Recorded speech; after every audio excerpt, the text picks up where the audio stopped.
2025 SLST 9, 10, 11, 12 new update রয়েছে এই ভিডিওটা মন দিয়ে দেখো, আশা করি অনেক প্রশ্নের উত্তর পেয়ে যাবে। এই মুহূর্তে সবচেয়ে গুরুত্বপূর্ণ আপডেট হলো আজকে কলকাতা হাইকোর্টে 10 মার্কস নিয়ে মামলা শুনানি হয়েছে।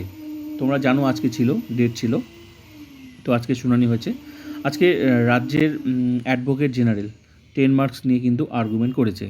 তো আবার বলবে, আজকে বলেছে আবার কালকে বলবে, কিন্তু এই একই বিষয়ে এই 10 মার্কস নিয়ে আবার মামলার কিন্তু শুনানি হবে একবারই 10 ফেব্রুয়ারি, নেক্সট ডেট আজকের পর একবারই 10 ফেব্রুয়ারি। কিন্তু রাজ্যের অ্যাডভোকেট জেনারেল এ বিষয়ে বলাটা শেষ হয়নি, তাই আজকে বলেছে আবার কালকেও বলবে একই বিষয়ে, কিন্তু মামলার শুনানি একদম সেই 10 ফেব্রুয়ারি।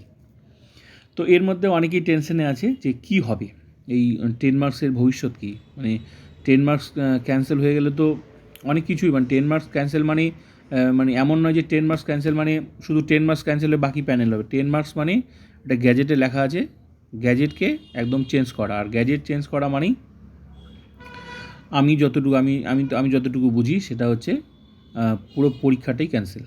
তোমরা তোমাদের মতামত দিতে পারো, ঠিক আছে। তো আমি যতটুকু বুঝি সেটা হচ্ছে গ্যাজেট মানে 10 মার্কস ক্যান্সেল মানে গ্যাজেট পরিবর্তন, আর গ্যাজেট পরিবর্তন পরীক্ষার পর সব কিছু কমপ্লিটের পথে। তো এই মুহূর্তে পুরো প্রসেসটাই মানে ক্যান্সেল, আমি যতটুকু বুঝি। তোমরা তোমাদের মতামত দিতে পারো, আর কি হতে পারে সেটাও তোমাদের মতামত দিতে পারো।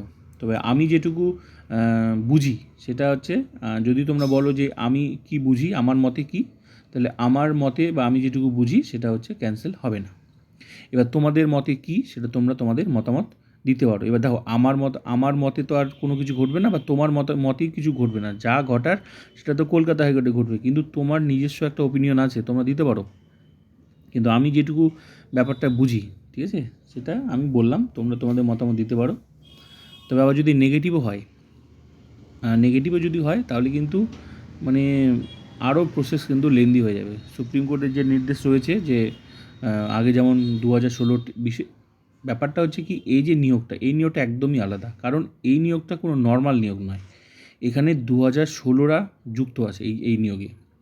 2016 টিচারদের চাকরি চলে গেছে, তারপর তাদেরকে নতুন করে নিয়োগের একটা ব্যবস্থা পরীক্ষার মাধ্যমে, তো এই নিয়োগে তারা আছে। এবার এই নিয়োগটা যদি ক্যান্সেল হয়ে যায় তাহলে কিন্তু আবার পরীক্ষার ব্যবস্থা থাকবে। তো সুপ্রিম কোর্টের এদিকে নির্দেশ রয়েছে যে 31শে আগস্টের মধ্যে পুরো নিয়োগটা কমপ্লিট করতে হবে। তো যদি যার দিকেই হোক, মানে পজিটিভ নেগেটিভ যার দিকেই হোক, এক পক্ষ তো থেমে থাকবে না। যে পক্ষই হোক, মানে যার দিকেই মানে এটা রায়টা যাক, অপর পক্ষে তো থেমে থাকবে না, চলতেই থাকবে। তো দেখা যাক ভবিষ্যতে কী হয়। আর আমার মতে ক্যান্সেল হবে না, কারণ পরীক্ষার পর হয় না, হয় অবশ্যই হয়, সেটা রুলস পরিবর্তন হয়, কিন্তু সেটা হচ্ছে তোমার সব কিছু কমপ্লিট করার পর না, আগে। সব কিছু সম্ভব, গ্যাজেট পরিবর্তন করা সম্ভব, সেটা হচ্ছে পরীক্ষার আগে সম্ভব, সব কিছু সম্ভব, রুলস পরিবর্তন করা যায়।